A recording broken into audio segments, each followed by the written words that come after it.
হাসিনা আওয়ামী লীগ আমাদেরকে বাতিল করে দেয়, আমরাও আমাদের জায়গা থেকে শক্ত অবস্থান নিব নির্বাচন কমিশনের বিপক্ষে। একজন ব্যক্তি পরপর 2 বার প্রধানমন্ত্রী হতে পারবে। আরিফুল্লাহ ভাই, আপনাদের আমজনতা দল বর্তমানে আগামীতে যতটুকু আমরা বুঝতে পারছি, আপনার আগামীতে যে জাতীয় নির্বাচন হবে, আপনারা অবশ্যই কোন একটি দলের সাথে ঐক্য করবেন, সেটা অবশ্যই বিএনপির সাথে, সম্ভবত বিএনপির সাথে আপনারা হয়তো দলের একটা ঐক্য হবে। সেই ক্ষেত্রে কি আপনারা ধানের শীষে ইলেকশন করবেন, না আপনাদের নিজস্ব দলীয় প্রতীকে ইলেকশন করবেন?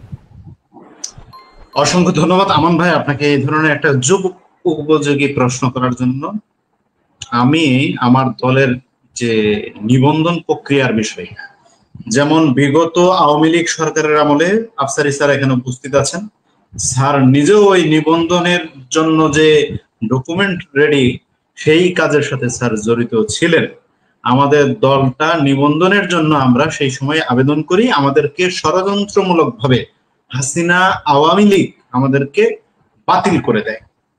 তার পরিপ্রেক্ষিতে পরবর্তীতে ডক্টর রেজা কিবরিয়ার নামে আবেদন করা নিবন্ধনটি নুরুল হক নূরকে অবৈধভাবে আউয়াল কমিশন দিয়ে চলে যান, ক্ষমতার চেয়ার থেকে পালান একদিন পরে।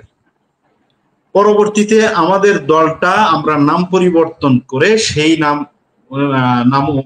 নামের উপরে আমরা নতুন করে 100টির উপরে উপজেলা এবং 25টির উপরে জেলা কমিটি, যেখানে আমাদের প্রায় 40টার উপরে 42টার উপরে জেলা কমিটি তখন রেডি ছিল, মানে ছিল আমাদের।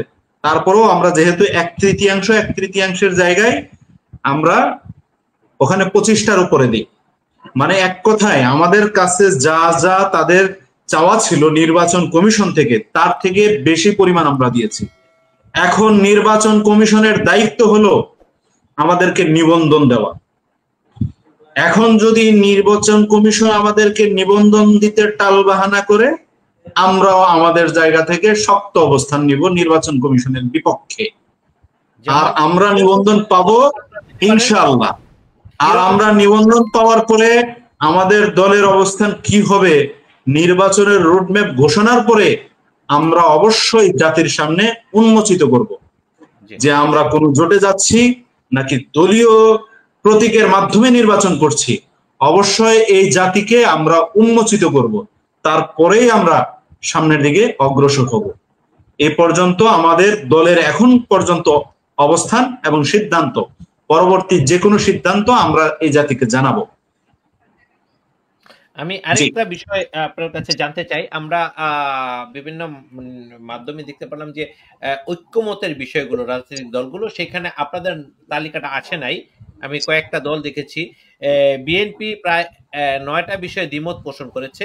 আপনার কাছে যদি জানতে চাই, পরপর 2 বার প্রধানমন্ত্রী হতে পারবে আর 2 বারের বেশি প্রধানমন্ত্রী হতে পারবে না, এটা এই বিষয়টা সংস্কার কমিশন নিয়ে এসেছিলেন। বিএনপি তার সাথে দ্বিমত পোষণ করেছে। বিএনপি বলেছে পরপর 2 বার, এরপরে আবার একবার বাদ দিয়ে আবার আসতে পারবে। আপনাদের দলের অবস্থান কি এই বিষয়টাতে? আমরা ঐক্যমত কমিশনের সাথে মিটিং করেছি এবং আমাদের অবস্থান আমরা পরিষ্কার করে জানিয়ে দিয়ে এসেছি যে একজন ব্যক্তি পরপর 2 বার প্রধানমন্ত্রী হতে পারবে, তবে সে 3 বারও হতে পারবে, কারণ সে মাঝখানে যদি অন্য আরেকজন প্রধানমন্ত্রী হয় সে লাস্ট আরেকবার হতে পারবে। এই জন্যই যদি রাষ্ট্রের প্রয়োজনে, দেশের প্রয়োজনে সেই ব্যক্তিটা সৎ হয় এবং সর্বজনপ্রিয় গ্রহণযোগ্য পার্সন হয়, ব্যক্তি হয়, সেই ক্ষেত্রে সে লাস্ট 3য়বার হতে পারবে, তবে একসাথে না, মাঝখানে একবার গ্যাপ দিয়ে তারপরে হতে হবে তার।